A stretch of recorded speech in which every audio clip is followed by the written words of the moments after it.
Welcome to this in-depth guide on mortgage refinancing in 2026, where we will explore every aspect of refinancing and, most importantly, how to calculate your break-even point. Refinancing your mortgage is a powerful tool that can potentially save you thousands of dollars over time.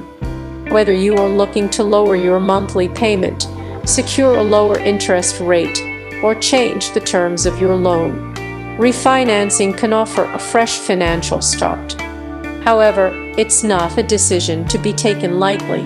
Understanding your break-even point is critical to determining whether refinancing is the right move for you.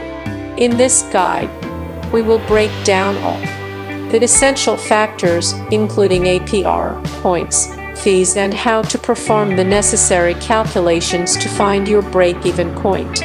So, what exactly is the break-even point in the context of mortgage refinancing? Simply put, the break-even point is the time it takes for the savings you gain from refinancing to equal or exceed the costs associated with refinancing.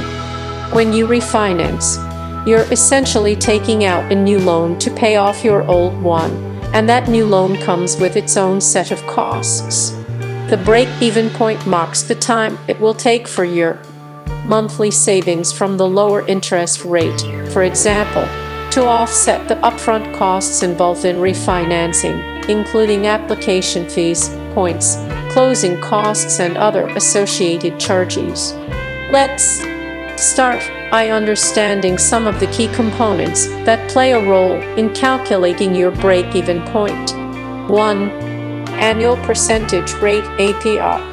One of the most important elements to consider when refinancing is the annual percentage rate, or APR. The APR represents the true cost of borrowing on an annual basis, including both the interest rate and any additional fees that are rolled into the loan.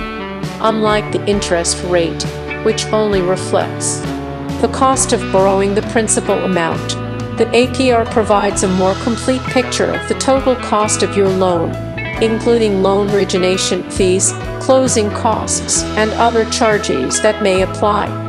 When refinancing, you'll want to compare your current APR with the new APR offered by your lender. A lower APR can result in significant savings over the life of the loan, especially if you're extending your mortgage term. However, be sure to factor in the cost of refinancing when calculating the true benefit of the new APR. A seemingly low APR may come with high closing costs or fees that could offset the potential savings. 2. Mortgage points. Another crucial component is mortgage points. Mortgage points are upfront fees that you pay to the lender in exchange for a lower interest rate on your new loan. There are two types of points to consider: discount points and origination points. Discount points lower the interest rate on your loan, while origination points are charged by the lender for processing the loan application. Each point typically costs one of the loan amount. For instance, if you're refinancing a $200,000 mortgage, one point would cost you $2,000. While paying points upfront can lower your monthly mortgage payment, they also increase your immediate costs. When calculating your break-even point, it's important to include the cost of points to determine how long it will take for the savings from a lower interest rate to outweigh the initial costs. 3.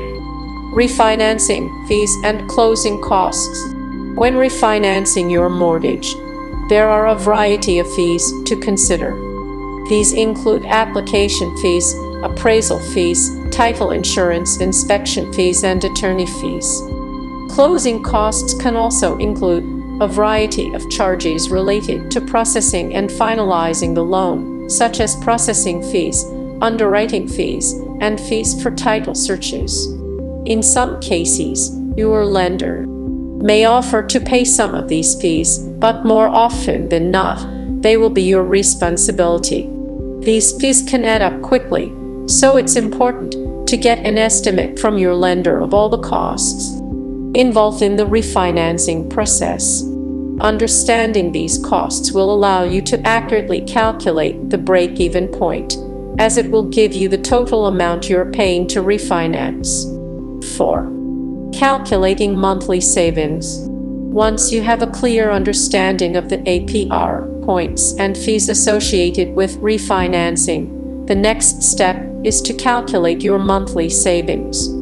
This is the difference between your current mortgage payment and your new payment after refinancing. If you're refinancing to a lower interest rate, your monthly payments should decrease, but it's important to account for any changes in the loan term or loan amount. For example, if you're refinancing a 30-year mortgage at 4.5 to a new 30-year mortgage at 3.5, your monthly payment will likely decrease. If you're refinancing to shorten the term of your loan, say from 30 years to 15 years, your monthly payment will likely increase, but you may end up saving a significant amount in interest over the long term. Calculating the exact monthly payment difference will help you determine how much money you're saving each month as a result of refinancing. 5. Calculating the break-even point. Now that you know your monthly savings and your refinancing costs, you can calculate your break-even point. To do this, you simply divide the total cost of refinancing by your monthly savings. The result is the number of months it will take for you to recover the upfront costs of refinancing through the savings you'll achieve on your new mortgage. For example, if you're refinancing and your total refinancing costs amount to $5,000 and your monthly savings are $200, the calculation would be as follows: $5,000, $200, 25 months. This means that after 25 months, your savings will exceed the amount you spent to refinance, and from that point on, you will start saving money. 6. Additional considerations. It's important to consider a few additional factors before deciding to refinance.